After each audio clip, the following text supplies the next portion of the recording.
السلام عليكم متتبعي قناتي الأعزاء. إذا كنتم تشاهدون هذا الفيديو لأول مرة، أو إذا كنتم تشاهدون وتدخلون لقناتي لأول مرة، المرجو دعمنا بزر لايك والاشتراك في القناة، ولا تنسوا أن تتركوا تعليقا دعما لنا، وشكرا لكم. في هذه الحلقة سأريكم كيفية إزالة حسابك من على الفيسبوك بطريقة نهائية. إذن كيف أزيل أو كيف أقوم بمسح حسابي من على الفيسبوك بطريقة نهائية. إذن أول شيء هو أن تدخل على حسابك. الآن أدخل على حسابي. بعد ذلك تضغط على هذا الزر كمثلث، أضغط عليه، ثم بارامتر.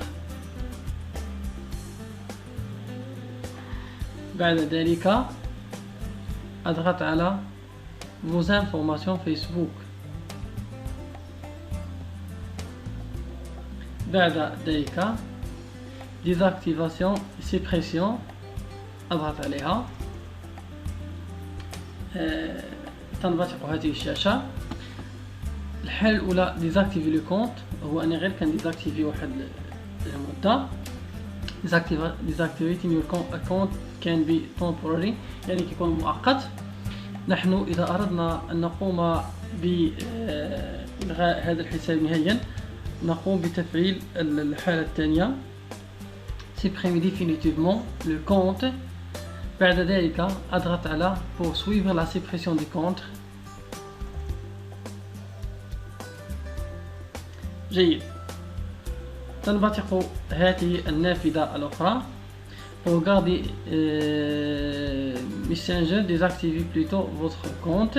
désactive le compte، غير désactiver، وهنا télécharger vos informations. هنا لو بغيتي تخلي دوك لي ميساج كديزاكتيفي الكونت ديالك، وهنا الا بغيتي تيليشارجي هاد لي زانفورماسيون اللي عندك تخلي عندك واحد النسخه. اما لو بغيتي صافي تحيد كلشي، نجي نضغط مباشره على سيبريمي لو كونت. وفي هاد الحاله كيطلب منك انك تدخل المود باس ديالك. كتدخل المود باس ديالك ونضغط على كونتينيو. كتنبثق هاد النافذه الاخرى. Vous êtes sur le point de supprimer votre compte de manière définitive. Si tout est pris pour la suppression, cliquez sur supprimer le compte. Après avoir envoyé votre demande de suppression, vous avez 30 jours pour le réactiver et annuler la suppression. Au-delà de ces 30 jours, le processus de suppression va commencer et vous ne pourrez plus récupérer le contenu ou les informations que vous y avez ajoutées. هذه الرسالة كتقول لك ان الكونت ديالك ما غيتسيبريماش حالا. غيعطوك واحد البيريود مهله ديال 30 يوم. الا انت عاودتي تكونيكتيتي في هذا الكونت ديالك، غيعاود يتاكتيفا من جديد. انت الا بغيتي الكونت ديالك يتسيبريما بمره، ما تبقاش تدخل ليه، ومن بعد 30 يوم ما غيبقاش هذا الكونت، غيتسيبريما ديفينيتيفمون، يعني بطريقه نهائيه. اذا الا مشيتي تخطئتي واحد المره وشي نهار مثلا ودخلتي وتكونيكتيتي في الكونت ديالك، الكونت ديالك غادي يرجع. وخصك الا بغيتي تسيبريمي خصك ثاني واحد 30 يوم اخرى و 30 يوم اخرى. من الاحسن خليه واحد 30 يوم ابغي دوز، فوالا 30 يوم دغيا دوز، وها هو الكونت ديالك سيبريما. نتمنى ما نكونش طولت عليكم، ونتمنى يكون هذا الفيديو يكون فيه الشرح واضح ومفهوم. وكما قلت في الاول، ما تنساوش تضغطوا على زر الاعجاب، تخلوا شي تعليق اللي يكون مناسب، اما تنتقدوا فيه ولا تحفزونا.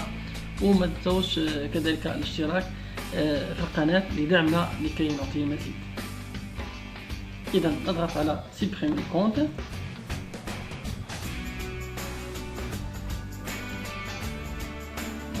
دابا الكونت راه تسيبريما، غير ما خصنيش نعاود كونيكتا فيه.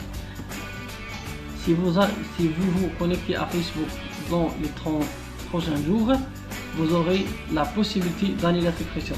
انت في 30 يوم ما تدخلش كاع الكونت ديالك، من بعد حتى لواحد 30 يوم عاد تدخل كونيكتا، يقول لك هذا الكونت راه ما كاينش. الى اللقاء.